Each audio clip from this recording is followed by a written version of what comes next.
Shoot the defense, the best podcast in the world. We're out here. I keep saying Henry's a forward. Richie, who's the best striker you played against? Henry.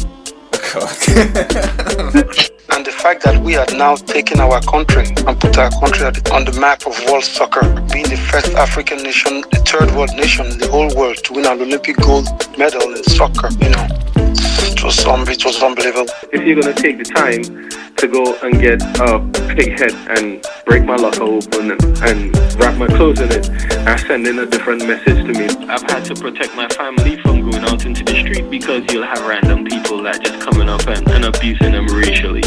Even some old school managers who are British, they still have the same racial undertones like the man in the street who they're trying to condemn. Of course he's ready. He was born ready. Yeah. Absolutely born ready. There you go. Shoot the fence. Another episode, another morning podcast. I'm your host, Stel, and I've got Rhodri Giggs and Steve Eyre. Steve, how you doing? I'm going to start with you first because I want to. Good morning, Stel. Morning, I'm all right. Are you okay? Morning, Rod. Yeah, I'm fine. Hope you two are. Yeah, very good. Very, very good, in fact. My team in a Tim Pot League won at the weekend. Yeah, so I'm very pleased. 4 points clear at the top against the nearest title rivals, and on top of that, there's a little bit of a scuffle before full time, which was quite amusing to watch. But and a few words shared between the two presidents of the clubs. But yeah, it's been an eventful weekend, I must admit. And where are you in the league? Top of the league at the moment. Okay, top of the league, 4 points clear, which I'm quite pleased about because in October we were 11 points off the top. Yeah, and we hadn't won in 5 league games, and we got knocked out of the Europa League, and they just focused everything on the title, and they went. We're currently 16 league games unbeaten, something along those lines. Yeah, good work. It's quite impressive. Henning Berger's just done absolute wonders there, absolute wonders, and for a club that was, mid-table obscurity 3 seasons ago, to take them into title contenders, is remarkable. So. Yeah, very pleased about that. Very pleased about that. But hey, anyway, Rod, you okay? Yeah, I'm good, mate. You? Yeah, very good. Very good. No rugby this week, no? Yeah, I think we might be finishing it off. I think we've got left. We've turned them all over. I think we've got the French left. That's it. Well, you've won it then. It's all done. So it's just not necessarily. No. But more or less. Okay, fair enough. I think because of the COVID, France got a game postponed, so they're a game behind. So they've got to play Scotland and they've got to play us. Right. Okay. So, and you put a message in the group about Tampa Bay Buccaneers signing someone. What's going on now? Yeah, no, just they've got a load of big players that are free agents, but. By the looks of it, they're keeping them all. Okay, fair enough. So, I thought this guy that you put in the group was a new signing or something. No, it's Shaq Barrett. He was one of their defensive players from last year, very influential, and his contract was up and he was a free agent. And people thought he was going to go somewhere else for big money, but Tampa have paid big money and kept him. Money talks, bullshit walks, isn't it? But Tom Brady's just signed a new contract. There's loads of them just re-signed. That's what happens when you win the Super Bowl. They've got excuse me. They've got a cap though. They have I think it's 190 million or something that they've got to fit in with everyone's wages. They've got like a cap where with us they don't need to fucking spend anything. Yeah, true. And there are rumours about Van der Beek possibly leaving. Apparently hasn't settled. Yeah, well, you can understand it, really. He hasn't really been given a chance, really, has he? Let's have it right, because Bruno's been playing so well, and that's his position, and he doesn't really seem to fit in any other position. So, yeah, there's a player in there. You don't come through Ajax and play Ajax and be influential at Ajax and be not a bad player. He's a good player. He just, some players just don't fit still, and he just hasn't fit. But like I say, he hasn't been given a true run of games yet, so you can't really judge him. You can understand if he wants to get off, to be honest. All right, well let's start with United then. 1-0 victory over West Ham. This was billed as like West Ham's opportunity to stake their claim for a top 4 place, and they were without Jesse Lingard, who has turned them around since joining on loan. But Rod, it wasn't a comfortable result for United, but at the same time, I don't think West Ham did enough to earn anything, really. I don't know. What did you make of it? No, yeah, the same. United comfortable, really. West Ham didn't really threaten in any way. Antonio a couple of times looked a little bit frightening, but nothing really threatening to the keeper. And United could have had 2 or 3, really. Yes, it was an own goal, but they had a few chances. And West Ham didn't really do enough to get anything, really, to be honest. And it was a big chance from really, 5th or 6th. United haven't got a great home record. You think, let's have a go at him, but no, David Moyes seemed to have sat in and, it didn't work for him. Yeah, 5-4-1 for David Moyes in this game, which, in all fairness, I thought, given West Ham's recent form, they'd have taken the game to United, really. I know Jesse Lingard has, again, been a revelation for them. But you can't just rely on one player. You've got Jared Bowen, you've got Antonio, as you mentioned, Souček. You've got all these other players that have contributed to West Ham's season so far. So, as an outsider looking, I'm thinking West Ham should have really given it a go, but it just seemed like they weren't interested in even getting a point. No, like I said, it's obviously the way he's set up. And he's obviously tried to get them on the counter break with Antonio. Bowen's half decent, quite quick. It was like I say before, it was a disappointing performance by West Ham. You'd expect him to at least have a go. Like I said before, West United's home record isn't great. United done far better away from home. So and Antonio, against Maguire and Lindelof, you would fancy him. But he never really got a chance, really. Steve, as a City fan, watching how well West Ham did at the Etihad a few weeks ago, does their performance the other night disappoint you a little bit? Yeah, it does. Obviously, I don't have any passion for West Ham, but I heard the pundits and I agree with everything Rhodri said there. And he's well in credit, David Moyes, for overachieving up to this point. But I think the West Ham fans were probably excited at the fixture and probably thought that they would, try and give it Man United and go toe-to-toe with them, really, and see where it took them. And even if the eventuality is a 1-0 defeat, providing that, they have a goal, they've earned the right to do that this year. They're not in any type of trouble, obviously. They're chasing a top 4 spot. And they're playing really, really well. So it was a little bit of a surprise. He showed he is a defensive coach, I think, largely. He obviously was a centre-half, playing Mark Noble. Rhodri mentioned Antonio there. Got no change out of Maguire and Lindelof. And then he tried to race away into the left wing for him and into the right-back area for Man United, where Wan-Bissaka is, nobody really takes him on down the line, whether you're Antonio's pace or not. So it was deadlock, really, and then they decided to put the subs on, have a bit of a go, and of course left it far too late. They showed some adventure immediately, but it was really, really disappointing. And I don't think Manchester United, despite being second in the league, have that much intimidation about them still, where you have to go and, as we say often on the show, put the handbrake on. But he clearly, I think, went for a point and thinking that would be a good result and maybe get 3 points somewhere else. But I think he's judging Manchester United by Manchester United teams of the past and full stadiums, when really he didn't have that much to fear and he should have had more of a go. I agree. And okay, I know Fornals was out through injury and that's another player missing, but they got Ben Rama there. They got the players to cause a threat. And they did have a couple of opportunities. I think Luke Shaw got in the way of a Souček shot. But United were more wasteful than anything, really. Rashford had a couple of chances. Greenwood had a chance. I know Fabianski had to make the saves, which is understandable, but again, it wasn't a West Ham performance that I kind of expected at Old Trafford. In fact, they played better in the FA Cup when they lost 1-0 than they did, So I don't know, but listen, for me, it was a big opportunity for West Ham to at least, breathe down Chelsea's neck a little bit. I think a win would have seen them, well, at least a draw would have seen them 2 points behind Chelsea, if I'm not mistaken. So I think that's an opportunity lost. But then again, as you said, there's still more games to play. There's 10 games left to play. So I guess they're looking at the table. David Moyes looking at the table thinking, well, the teams that we've got left to play, we can get points from them. So I don't know. Yeah, maybe. There we go. Right, let's talk about the North London derby then.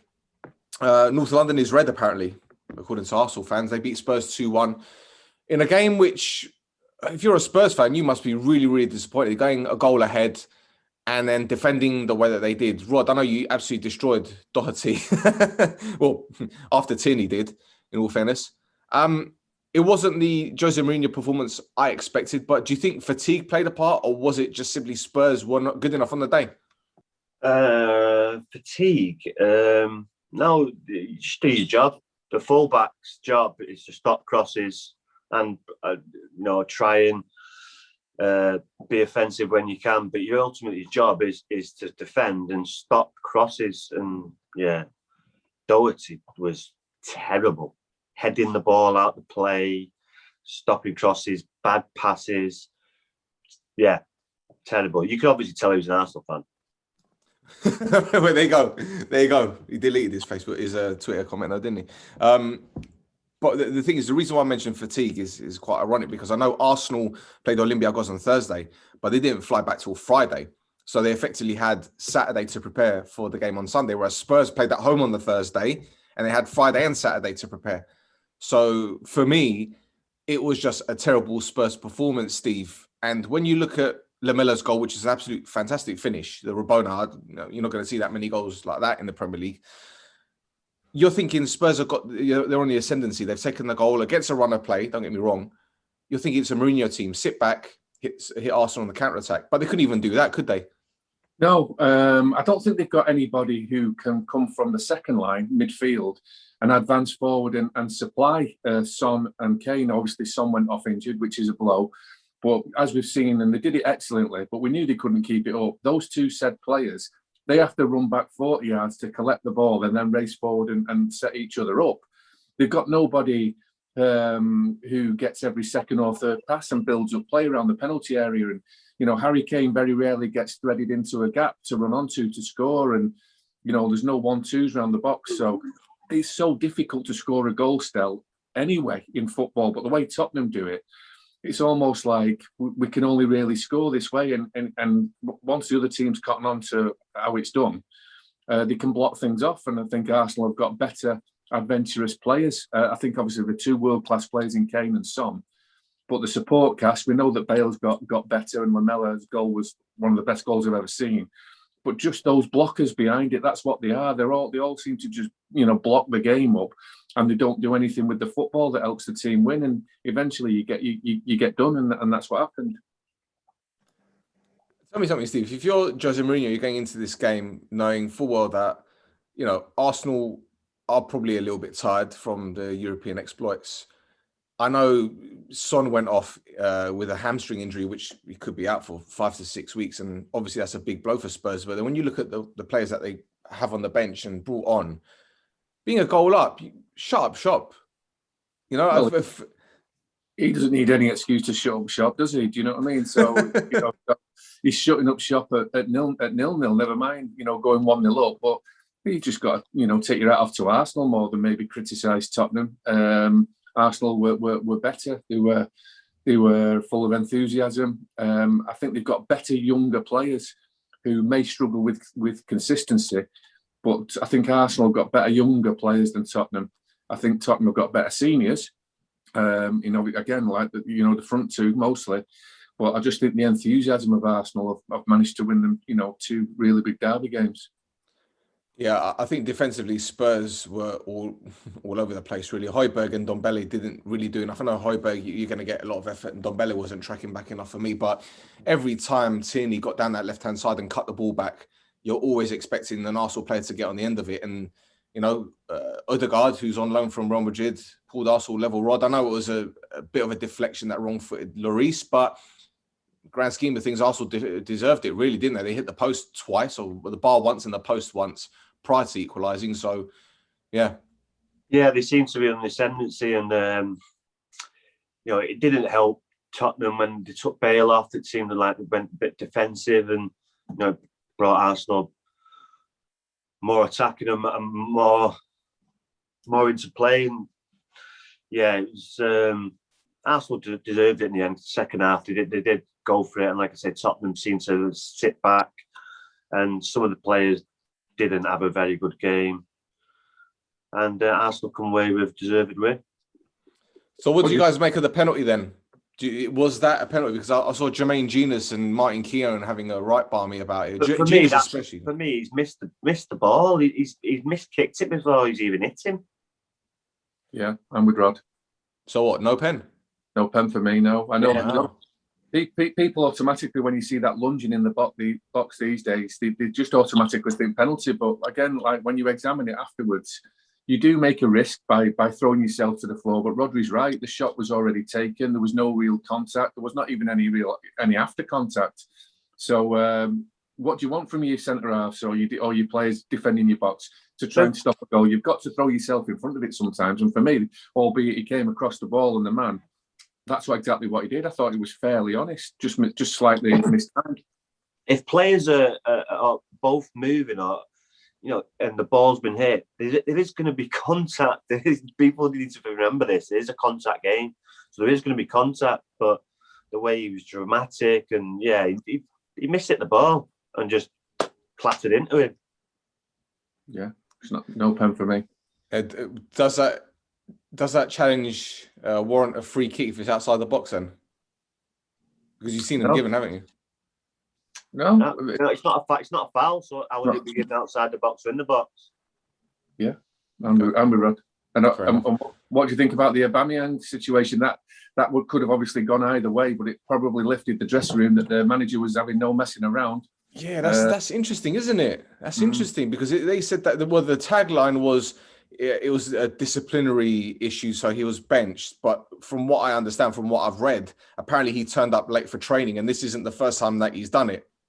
So as a captain, Freddie Lundberg said it perfectly afterwards. It's a perfect situation for Arteta. He's left him out. His top star players captain, and they've got to win in a big game. So it sends a message out to everyone. He's not messing about. So it's a win-win for Arteta. It's not good for Aubameyang because it's not a good look. You're the captain. You should be setting an example. And Arsenal's got a strict history. I remember, is it still the captain chooses the long sleeve and the short sleeve? Is that still going at Arsenal? Oh, I don't know. Oh, blimey, that's it. Yeah. Is that still gone? Yeah. So but they don't have long sleeves anymore, do they? They have those tight. What are they called? I haven't seen any long sleeve shirts in a while. Have you seen any long sleeve shirts? Because they always wear that the what's it called? The Under Armour. The Under Armours, yeah. Yeah, that's right. Yeah, but what the point is, like, it's roots in history. So you can't be, especially when you're a professional and you're a captain of Arsenal Football Club. Like I say, you've got to be setting an example. So do you think they still got that rule that when a player comes in and they earn more than Ian Wright gets a pay rise? They still get that as well. I'm pretty sure, if it's the dressing room schooled right, it'd be a big fine coming. Let me tell you my thoughts on this. I think this is the start of Arsenal's way of trying to push Aubameyang out of the club. And I'll tell you why. A new contract, hasn't he? That's one of the reasons why he's got on big money. He hasn't delivered this season. And I also think his antics off the pitch, the alignment with troops from AFTV isn't doing the club any favors from a PR perspective. And I think slowly, while he is great from a social media aspect, I think Arteta doesn't want characters like that in the team. We saw it with Guendouzi, his attitude gone. And he's not afraid to get rid of players that don't have the right mindset. You can't trust them, can you, if they're doing stuff like that? No. I don't know. Personally, this is what I think. And your captain. Imagine Tony Evans doing, Patrick Vieira, wouldn't it? No. For people like that, it just wouldn't, yeah. But this is it with Aubameyang. He's always been Billy Big Bollocks. And I think because of his, as I said, alignment with that guy from AFTV, have you noticed AFTV rarely criticize him? It'll be and even if they do criticize him, it's minuscule. It's like, oh, well, he had a bad game. That's it. So I think he's deliberately aligned himself with them, knowing full well that he'll have fans on side regardless of what he does. I mean, look at Xhaka, for example. Mate, he's pretty shallow and pretty. Yeah, if you're thinking like that as a professional footballer, then you're in the wrong job. But would that surprise you, though? Wouldn't surprise me, given the way the game is at the moment. Yeah, it would. Mind you, the people today. Yeah, it would surprise me. Yeah. But it would. Professional given what you know about social media, professional football, and not wanting to get criticised. If you have a bad game, you're going to get criticised. Play better, prepare better, come on time. Well, as I said, some people think they're Teflon, and some people have been treated like they're Teflon by a fan base. They're obviously not, because he was sat in the stand. I think that's what I'm saying. Arteta's making a change, and this is what I've been saying. In fact, this is what we've been saying. It's not a change. It's not a change, mate. That'd probably be every single manager that you just don't hear about it. If people turn up late, they don't play. It's just because it's a big name and it's a big game. And so you heard about it. He's sat in the stand. He's on his phone sulking. So you're going to hear about it. But this happens all the time. People turn up late. You know, people get out of the stations and then they get put in the stations pretty quickly. So there's only one boss, and that's the manager. And so he sets the rules. So yeah, if you come out, if you turn up late, you sit in the stand. Mm. So, Steve, what do you think this result, performance, and decision to put Aubameyang on the bench, which obviously paid off, is going to do for Arteta's stock now? Because all of a sudden, they're flip-flopping again, aren't they? 1 minute it's Arteta out, next minute is Arteta in, next minute is he can't do the job. Now he's, North London is red, it's Arteta, blah, blah, blah. Yeah, well, certainly all positive. They're going away on Thursday nights and winning in the Europa League. They've just won 2 games against Tottenham Hotspur this season. The manager always comes across well. He's just made a huge decision, and the players are backed up by getting him a victory. They're constantly flirting with the club and the supporters by showing promise and then not backing up. But no, I'm sure. I see progression. I genuinely do. We know what they are. They're a huge club underachieving, but eventually they'll reset to just come under the top 6 from where they are now. I don't believe them to threaten the top 4, but I don't believe any of this Arteta out negativity. I think he's here to stay and progressing quite nicely now. Brilliant. Right, Leicester 5, Sheffield United 0. Don't know where to begin with this one, Steve. Wilder got the sack, or he left, or whatever, which way we want to discuss it or agree to disagree, whatever. And then the players come out with a performance like that. They get absolutely tonked at Leicester City. There was no fight. There was no desire. It didn't seem anything like the Sheffield United side that you'd expect from, say, for example, last season. But then again, they haven't been the same Sheffield United. Each Leicester goal as well. I mean, apart from Iheanacho's finish from like 25 yards, you could tell the defence were all over the place. Their minds aren't there. Their head's not right. They're done and dusted. We know this. But how can they bounce back from this, man? Honestly. No, I don't believe they can. I think it's Paul Heckingbottom who has had a little bit of coaching experience in youth setups and then a go as a manager, not with any genuine real success, decent enough lad. Jason Tindall, just been removed from Bournemouth. He's supposedly in till the end of the season. And we know that everybody loves Chris Wilder. They certainly tell us that they do. I don't think it's an act. And we have actually seen Sheffield United be competitive this year. They've just not had the players to change a narrow game into a positive scoreline. And he's also admitted when they've been poor, but they've never been horrendous. They've never been without spirit. And that's clearly what they were at weekend. And I'm shocked as the business model that I have no idea about. Clearly the decision was already made that he was going to be sacked, but he was sacked with a press conference cancelled just so close to a game that it almost gave them no chance of galvanising or doing anything new for the new caretaker pair to get it right against Leicester. Like I say, I know the decision would have already been made, but I'd have thought possibly these big decisions, Premier League level, are often made after a fixture, not 48 hours before. So that was my surprise, even though it was obvious he was going.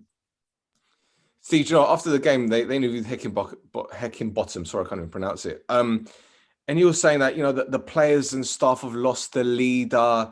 It's taken its toll. It's an emotional dressing room. I'm sitting there thinking, Where have they been for the past 27, 28 games this season? If this guy was so important to them, if he was such a positive influence, if they respected him so much, where have they been for the past 28 games? And now he's saying that, it's an emotional dressing room. Why? They feel guilty? Do they feel guilty now? It's bullshit, man. I'm sorry. I'm not having this. No, very true. It was a very apologetic interview. Like I say, he's been thrust into a position which is a fantastic position for Paul Eckenbottom. I bet you never thought he'd be managing a Premier League game. And you wouldn't want him to come out and tell any lies, but equally he could have banged his chest a little bit more and avoided how the players, it was a really apologetic, wet interview, really, where already on the back of a scoreline, he would argue, I was just saying as it is, but possibly less is best in this situation. And you don't have to harp on about the romance of a sacking of a football manager that's been losing a hell of a lot of football matches. We know what he's done previously to get them to this point. They clearly overachieved last year. We talk about it a lot. And it's never good to see a football manager lose his job, never mind an English one, a British one. But it just looked a really apologetic afternoon. And obviously, I didn't see the full game, but I bet Leicester are wondering if they could have got double figures. Yeah, and Rod, when you look at Sheffield United's performance, I know obviously the caretaker manager was asked questions on Chris Wilder because obviously that was the main topic. But 5-0 defeat in a game where Sheffield United had absolutely nothing. It's almost as if they down tools the moment they arrived at the King Power Stadium. But that being said, Iheanacho scored a hat-trick, and we can't take that away from him. He's been a player that's kind of in Jamie Vardy's shadow, isn't he? You know that Vardy is going to be the number one striker, especially when they play one up front. So for the lad to come in, who's had a difficult couple seasons, let's be honest, especially at Man City, he struggled to make any impact there. So for him to score a hat-trick, 24 years old, isn't he? Is he 24 years old? Or is he younger than that? I'm not sure. But do you think this could be a turnaround for him? Is he the heir to the Vardy throne, would you say? Wow, that's... Oh, Steve's shaking his head. Steve's shaking his head. That's difficult because, Jamie Vardy is still setting records and is a world-class Premier League striker. So that's difficult. And it actually didn't work out in City. It's great for him. He's got an hat-trick. You'd hope he would go from strength to strength. Now they're going to need him in this run into the end of the season if they want to get into fourth. But yeah, it seems just confidence. Confidence. It does you a world of good, and scoring three goals, even though Sheffield United weren't quite at it. It's still 3 goals, still hat-trick, still taking the ball home, and Vardy seemed to. His assist was one of them. But to take over Vardy, answer your question, that's difficult for him. I don't think he's quite at that level. I don't think we'll ever be at that level. Steve, that shake of the head, talk to me. Rhodri summed it up perfectly. Every credit to the lad. To score a goal, it's one thing. To score a hat-trick at the Premier League is superb. We know he can score goals. He scored at Old Trafford for Manchester City. I think he came through the Right to Dream project, and he basically sold him for 25 million, which most people thought was 20 million pounds too much. So City did really well out of selling him. In the same week, they signed Gabriel Jesus, I think. So in the end, it was the equivalent of getting half your fee that you've just paid for Jesus back by selling Iheanacho. So it was great business for the club. But I think he'll always be the support cast. He's very much left-sided, and we know that Vardy likes that left channel. So Iheanacho's always trying to nudge from centre to left to try and score a goal. Vardy's often in that channel trying to race away. So I'm not sure they can actually play well together long term. But for the toolkit of a progressive Premier League club and manager, when you've got a goal scorer who's hungry in your squad that can come on and fill in and possibly, play, I don't know, I'll call it 15 games a season maybe, he's more than worth his place towards the top of the Premier League. But I don't ever see him as a starter, and I only ever see him in the support cast. But every credit for his recent improvement in the hat-trick, of course. Speaking of strikers, Steve, Chelsea, looks like they need one. Drew 0-0 against Leeds at the weekend. They had a whole heap of chances. Havertz played up front. But, okay, fair enough. It was an entertaining 0-0. And I think that stretched Tuchel's unbeaten run, or the unbeaten start of the Chelsea bosses for 12 matches. But in a game that was hyped given the rivalry between the two clubs, especially going back to the 70s. Kind of expected more, no? Yeah, I could have expected more from the game. Something going on with Tammy Abraham. I don't know what the party line is, but he's gone from starting to sub to not in the squad to being at home, I think. They don't invade the penalty area too often, Stel. So despite the manager's doing well since he's come, Lampard doing all right before it, but the manager doing excellent, and Mount playing really well. They're still swapping centre-halves. They're still swapping full-backs. They're still swapping centre-forwards. And I bet if you ask 10 Chelsea supporters, I'm sure they're all watching you on the show, you'd probably get 10 different answers what the best team is. Nobody really knows. The best way they score a goal is from a cross, which is difficult. I don't think they've found a formula of invading the front middle of the penalty area, which where goals are scored, basically like City do. And if it's United at the best, Rashford, Fernandes, Greenwood, coming into the penalty, I don't think they've got that type of player, which obviously keeps their goals for count, fairly low and games really tight. And I think that's what we saw at weekend. I don't think they've got enough players and enough formula to score goals differently other than their favoured way of doing it from a cross. Seems like the same problem or similar problem Leeds have, Rod. Your mate Bamford went off injured. Again, Leeds struggled to score. I think that's one league win in the last 6 games now. So, yeah, I think Leeds have done quite well given the circumstances this season. They're getting promoted and the lack of resources in comparison to the teams above them. But in terms of their performance at the weekend, Rafinha had a chance, which I think the goalkeeper saved. But again, there wasn't really much to discuss in terms of an attacking perspective for Leeds, no? No, there's got to be some, excuse me, got to be some point where you're at burnout if you're playing for Leeds, Games are coming thick and fast, the high intensity they play at. You're going to see the tail off. There's no doubt about that. You can't do it for 38 games. It's impossible, especially the intensity they play at. So you're going to get a few games like this, even though, you said they had a chance. They weren't the Leeds at the start of the season or the mid-season or even last month. So, yeah, the results have dipped, and I think it's just signs of fatigue and not having enough numbers in the squad to rotate. Fair enough. All right, let's wrap it up with one more game. I didn't want to talk about Liverpool Wolves.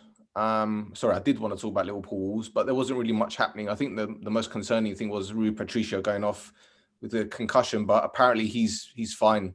Apparently he was driven home by the physio and he was all in high spirits. So fingers crossed he's all right. Liverpool won that game to shut a lot of people up, but doesn't really make too much of a difference in terms of their top 4 ambitions for now anyway. But I want to talk about Burnley beating Everton 2-1.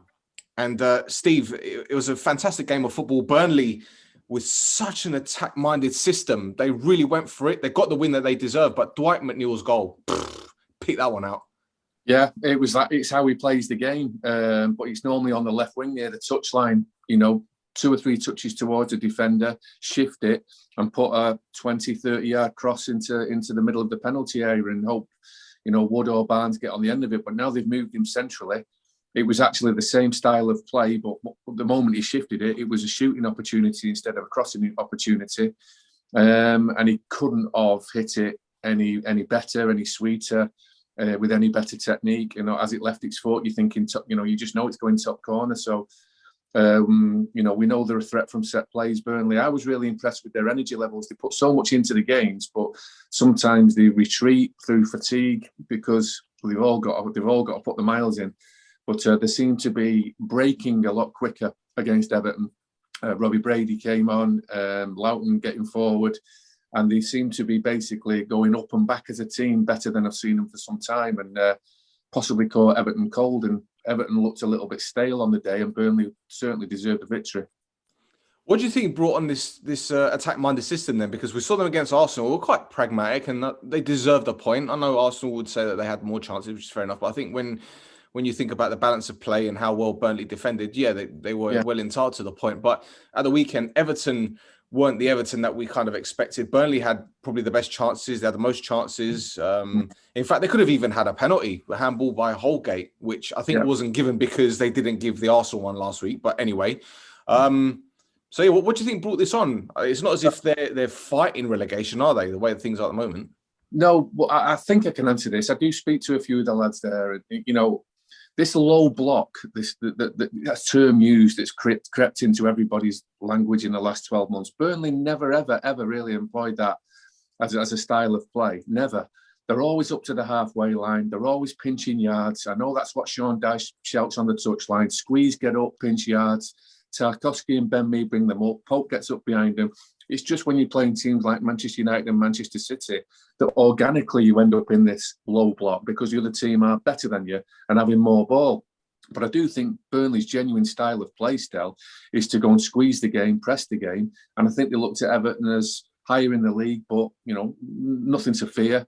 And they just had their own identity. And on that day, squeezing the game, pressing the game, got them some joy. So I actually think it was just a continuation of how they play and how they enjoy playing. And they were just better than Everton on the day, and lots of things came off. And it helps when you get a wonder goal at the start. Yeah. And Rod, we can't take Everton serious as top 4 contenders or Europa League contenders with performances like these. At the beginning of the season, we were saying with Doucouré, with Gomez, with James Rodriguez, with Alan, they've got potentially one of the best midfield quartets in the league. And here they go, dropping points, poor performances, Richarlison blowing hot and cold. The only one that's really been consistent for them this season is Calvert-Lewin, and he got on the score sheet. But again, Ancelotti must be pulling his hair out because he's come from a Napoli team where they did reasonably well given the circumstances. He's won Champions Leagues, he's won titles wherever he's been. And then he looks at this Everton team and he's probably thinking, fuck's sake, like, they spent so much money in the past on shit. What can I do with them? Yeah, I kind of fancied Burnley this weekend, the weekend just gone, just by the fact that they don't seem to put the same performances in against the top sides as they do against, no disrespect to Burnley, the lower sides. And Burnley turned up and turned them over. And if you're not on it every single game, then that's what's going to happen. It's just a mentality thing because we've seen it against the better sides, and they're just, Burnley's in town, and Burnley. Let's give credit to Burnley as well. Burnley are no mugs. I would safely say they're in a false position. I don't think they're that bad where they are, but they are where they are. But Burnley turned up and just Everton's mentality weren't right, and like you say, Ancelotti must be pulling his hair out because they had a real chance to push on and to stake a claim to get in the top 4, but with that loss, it just puts a little bit setback and just back to the training ground. Great stuff. One more thing before I wrap it up, Steve. City won 3-0 against Fulham. Fulham have done pretty well in the past few weeks. I think it's what's the lead now? 14 points at the top. Now, while the title isn't officially done and dusted, we've been saying it is more than likely going to be anyway. What does this mean for City's Champions League aspirations now? Does it mean that he can rest a lot of players in the league or rotate more? Yes. So it's Saturday, Stel. So it's Saturday, Rod. Kevin De Bruyne sat more than, he wants to play, but he was basically a cheerleader, sat on one of them chairs at Craven Cottage. Raheem Sterling didn't even travel. Gundogan on the bench. City's 3, let's have it right, possibly the 3 of the best Premier League players of the whole season, really. De Bruyne, Sterling and Gundogan not playing. And I just had a hunch, there's no intel here, Stel, but that Lyon game in the Champions League last year when all of a sudden he went and played a back 3 with, I think it's possibly 2 days training, no left footer in the team, thrown together against a Lyon team who've been playing it for 20 months. And obviously they got knocked out of the Champions League. I don't want to disrespect the Premier League or Fulham in particular, but it looked to me on Saturday with the formation, it was like a 3-1-3-3, blocking the whole of the middle of the pitch up, allowing Fulham to have the ball wide and not in central areas. But I think he was basically putting a trial in his own mind of the Champions League in mind, resting those top quality players that I've mentioned, but also to give Aguero a game, to see if Aguero and Jesus can play in the same team, because we might have to chase a game down in the second half of a Champions League, to go with a back three. Like I say, it was almost like a guinea pig type of experiment, I think he thought he could beat Fulham with any formation, with any players, and I'll have a look at things just so we'll get a little bit warmer in case we have to shake things up in the Champions League. That was my belief still on Saturday. Mate, you know, I think it's quite fitting you say that with Fulham being like a guinea pig for City, because if I'm not mistaken, I don't think City had much of a pre-season, did they, at the beginning of the season? Yeah. So this is practically the ideal scenario for Guardiola, because he's got a very comfortable cushion in the title race. That's my phone, my ring doorbell. I don't know who that is. I'm not going to answer it. Yeah, so you know, it's the ideal situation for them at the moment, and it's a situation that they didn't have before. So now he can say, right, fuck it, I can just experiment now. I believe this.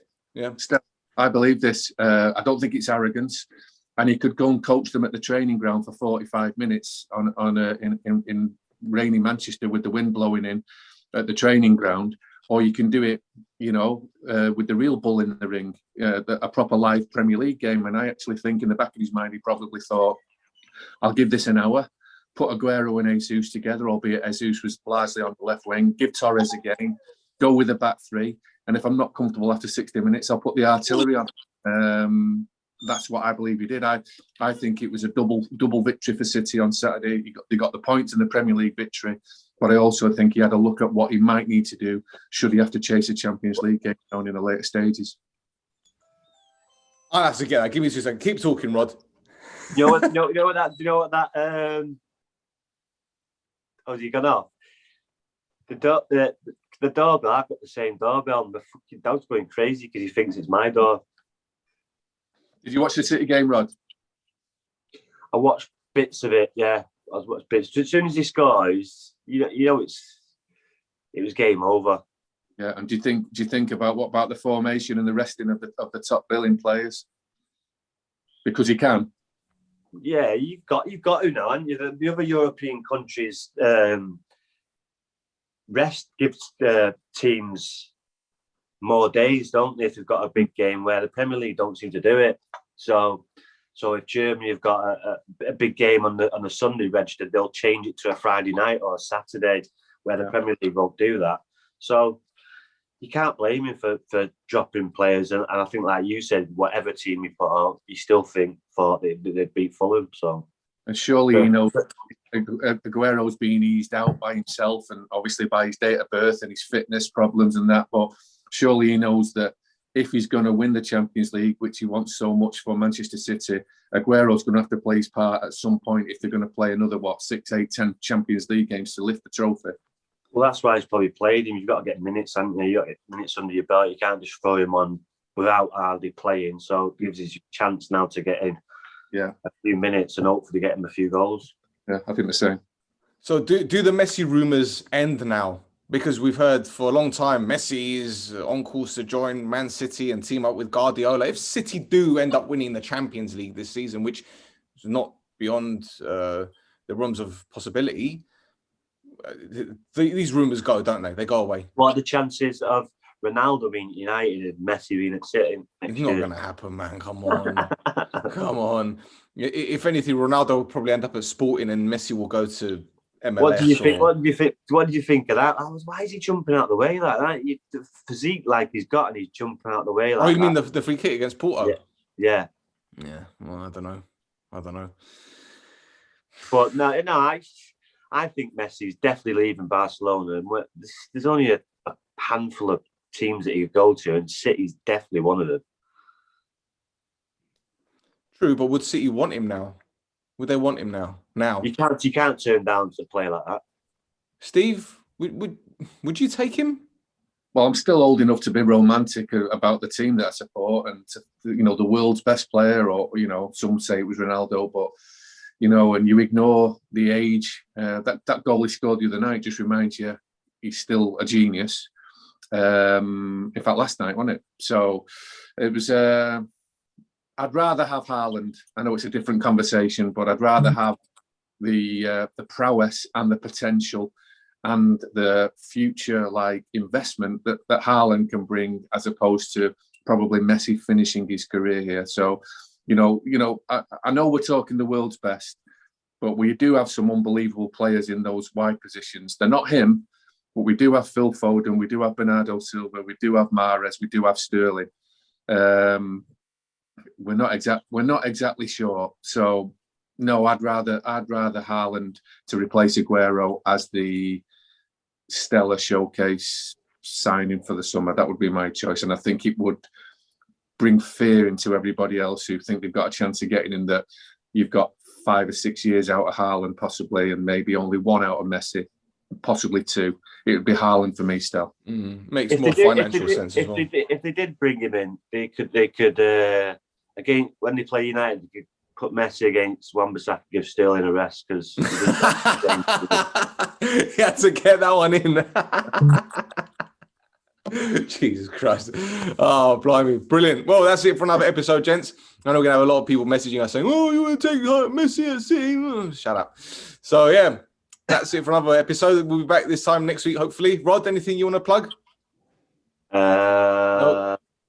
No. Steve?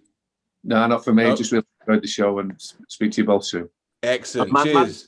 Manscaped is groomed today. Look, his beard's groomed, everything. There you go. Wonderful. Here we go. We'll be back soon. Bye-bye. Bye.